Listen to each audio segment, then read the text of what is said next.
कहानी जो दिल को छू जाए। कहानी का शीर्षक है प्रायश्चित।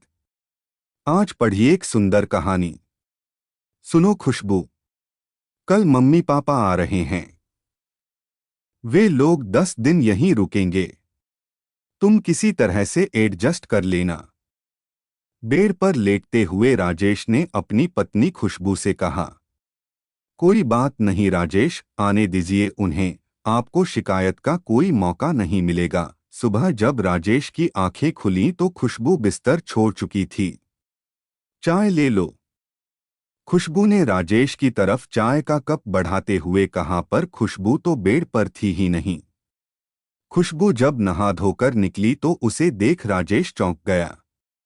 अरे खुशबू, आज तुम इतनी जल्दी नहा धो ली? हाँ, तुमने ही तो रात को बताया था कि आज मम्मी पापा जी आने वाले हैं। मैंने सोचा कि घर को थोड़ा अरेंज कर लूं। वैसे किस वक्त तक आ जाएंगे वो लोग? दोपहर वाली गाड़ी से पहुंचेंगे। यहाँ आते आते 4 तो बज ही जाएंगे। राजेश ने अपनी चाय खत्म करते हुए जवाब दिया। खुशबू, देखना कहीं पिछली बार की तरह। नहीं नहीं, पिछली बार जैसा कुछ भी नहीं होगा। खुशबू ने भी राजेश को बीच में ही टोकते हुए अपनी चाय खत्म करते हुए कहा और उठकर रसोई की तरफ बढ़ गई। नाश्ता करने के बाद राजेश ने खुशबू से पूछा, तुम तैयार नहीं हुई? क्या बात है, आज स्कूल की छुट्टी है क्या? नहीं, आज तुम निकल जाओ। मैं ऑटो से पहुंच जाऊंगी। मैं आज थोड़ा लेट निकलूंगी। खुशबू ने लंच बॉक्स थमाते हुए राजेश को कहा। खुशबू को बाय बाय कह राजेश बाइक से अपने ऑफिस निकल गया और खुशबू घर के काम में लग गई। मुझे तो बहुत डर लग रहा है। तुम्हारे कहने से मैं राजेश के पास जा तो रहा हूं, लेकिन पिछली बार बहू से जिस तरह से हमारी खटपट हुई थी, मेरा तो मन ही भर गया है। ना जाने ये 10 दिन कैसे जाने वाले हैं। राजेश के पिताजी राजेश की मम्मी से कह रहे थे। अजी, उसे भूल भी जाइए। वह बेचारी बच्ची है। कुछ गलती हमारी भी तो थी। हम भी तो खुशबू से कुछ ज्यादा ही उम्मीदें लगाए बैठे थे। आजकल के बच्चों से इतनी उम्मीदें पालना भी तो ठीक नहीं। देख नहीं रहे समय कितना बदल गया है। अब हम इन्हें तो बदल सकते नहीं, इसलिए हमें ही खुद को बदलना पड़ेगा। इनके यहाँ, इनके साथ हमें इनके जैसे ही रहना होगा। कुछ देर बाद वह सांत्वना के स्वर में बोली, उन बातों को अब साल भर बीत गया है। क्या पता खुशबू में अब कुछ बदलाव आ गया हो। इंसान हर पल कुछ न कुछ नया सीखता रहता है। क्या पता कौन सी ठोकर किसको क्या सिखा दे। राजेश की मां ने पिताजी को हौसला देते हुए कहा। राजेश 2 भाइयों में बड़ा था। वह गांव से 10वीं करके पढ़ने के लिए शहर आ गया था, पर छोटा भाई श्रवण पढ़ाई में कमजोर था, इसलिए वह गांव में ही खेती बाड़ी में पिताजी का हाथ बंटाने लगा था। राजेश बीटेक करके शहर में ही नौकरी करने लगा था। खुशबू से कोचिंग सेंटर में ही उसकी जान पहचान हुई थी। राजेश ने जब अपने मम्मी पापा को खुशबू के बारे में बताया था तो पिताजी काफी दिनों तक इस रिश्ते के लिए नहीं माने थे। फिर भी वे दोनों बड़ा दिल रखकर जब पिछली बार राजेश और खुशबू के पास शहर आए थे तो उनके मन में बेटे भू को लेकर बड़ी उमंगे थी, पर 7-8 दिन में ही खुशबू के तेवर और बेटे की बेबसी के चलते वे लोग वापस अपने गांव की तरफ हो लिए थे। अरे भाग्यवान, उठ जाओ, स्टेशन आ गया। उतरना नहीं है क्या? राजेश के पिताजी की आवाज से जब राजेश के मां की नींद टूटी तो सामान उठाकर वे दोनों स्टेशन से बाहर आ गए और ऑटो में बैठकर राजेश के घर के लिए रवाना हो गए। जब वे लोग घर पहुंचे तो खुशबू घर पर ही थी। देखते कि खुशबू ने अपना पल्लू संभालते हुए दोनों के पैर छुए। पहले उन्हें चाय पिलाई और फिर उनके नहाने के लिए पानी गर्म कर दिया। पिताजी नहाने चले गए और खुशबू रसोई में खाना बनाने लगी। थोड़ी देर में राजेश भी आ गया। फिर बैठकर सबने थोड़ी देर बातें की और साथ में ही खाना खाया। अगले दिन सुबह 5 बजे जब पिताजी उठे तो खुशबू पहले ही उठ चुकी थी। पिताजी को उठते ही गर्म पानी पीने की आदत थी। खुशबू ने पहले से ही पिताजी के लिए पानी गर्म कर रखा था। राजेश के पिताजी को नहा धोकर मंदिर जाने की आदत थी।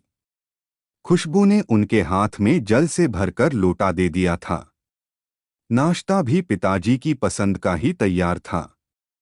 सबको नाश्ता करवाकर खुशबू राजेश के साथ चली गई तो पिताजी ने चैन की सांस ली। चलो अब 4-5 घंटे तो सुकून से निकलेंगे। खुशबू दिन के खाने की तैयारी भी करके गई थी। स्कूल से आते ही वह फिर से रसोई में घुस गई। शाम को सास-ससुर दोनों को डोट लेकर वह पास के पार्क में गई और वहां उसने उनका परिचय वहां बैठे बुजुर्गों से करवाया। अगले दिन संडे था।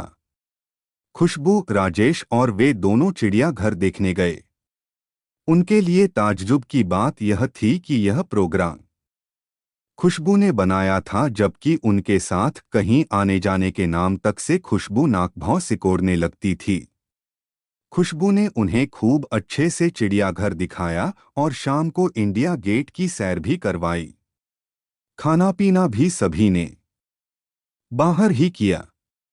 इस बार दोनों को पता ही नहीं चला कि वक्त कब पंख लगाकर उड़ गया। कहाँ तो वे सोच रहे थे कि 10 दिन कैसे गुजरेंगे और कहाँ अब 15 दिन बीत चुके थे।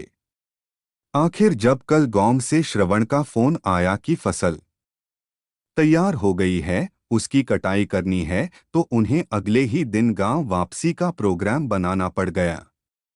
रात का खाना खाने के बाद जब राजेश के मम्मी पापा अपने कमरे में सोने पहुंचे तो खुशबू उनके कमरे में आई। उसे देखते ही लग रहा था कि वह बहुत उदास है। उसकी आंखों से आंसू बह रहे थे। राजेश के पिताजी ने पूछा, क्या बात है बेटा, रो क्यों रही हो? खुशबू अपनी सास से एक छोटी बच्ची की तरह लिपट गई और उनसे पूछा, मम्मी पापा, पहले आप लोग एक बात बताइए।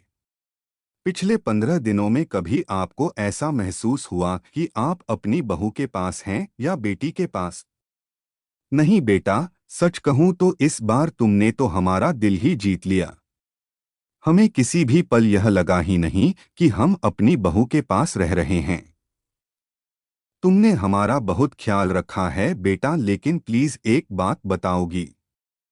तुम्हारे अंदर इतना अधिक बदलाव आया कैसे? पिताजी, पिछले साल मेरे भाई की शादी हुई थी। मेरे मायके की माली हालात बहुत ज्यादा बढ़िया नहीं है। पिछली छुट्टियों में जब मैं वहां कुछ दिन के लिए गई थी तो मैंने अपने मम्मी पापा को अपने ही घर में एक एक चीज के लिए तरसते देखा था। बात बात पर उन लोगों को अपनी भाभी के हाथों तिरस्कृत होते देखा था, पर घर में सुख शांति बनी रहे, यह सोचकर मेरा भाई चाहकर भी कुछ नहीं कर पा रहा था। मैं वहां उनके साथ हो रहे बर्ताव से बहुत दुखी थी। उस वक्त मुझे अपनी करनी याद आ रही थी कि मैंने आप दोनों के साथ किस तरह का सलूक किया था। किसी ने यह बात सच ही कहा है कि जैसा बोओगे वैसा काटोगे। कुछ देर रुककर अपने आंसू पोंछते हुए वह बोली, मैं न तो अपनी भाभी को बदल सकती हूँ और न अपने माँ बाप का भविष्य ही बदल सकती हूँ, लेकिन खुद को बदलकर मैं ये उम्मीद तो अपने आप में जगा ही सकती हूँ कि कभी न कभी मेरी भाभी में भी बदलाव आएगा और मेरे माँ बाप भी सुखी होंगे। कहते कहते एक छोटी बच्ची की तरह वह फफक कर रोने लगी। खुशबू की बातें सुनकर सास-ससुर की भी आंखें भर आईं। सास ने बहू को खींचकर अपने गले से लगा लिया और बोली, हाँ बेटा, एक दिन अवश्य ही ऐसा होगा। खुशबू अब भी रोए जा रही थी। उसकी आंखों से जो आंसू गिर रहे थे वो शायद उसके पिछली गलतियों के प्रायश्चित के आंसू थे।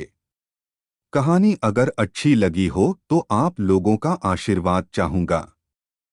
अगर आपको हमारी ये वीडियो पसंद आई हो तो वीडियो को लाइक करें, कमेंट करें, चैनल को सब्सक्राइब करें और साथ में बेल आइकन को भी ज़रूर दबा दें ताकि हर वीडियो की नोटिफिकेशन आपको सबसे पहले मिले।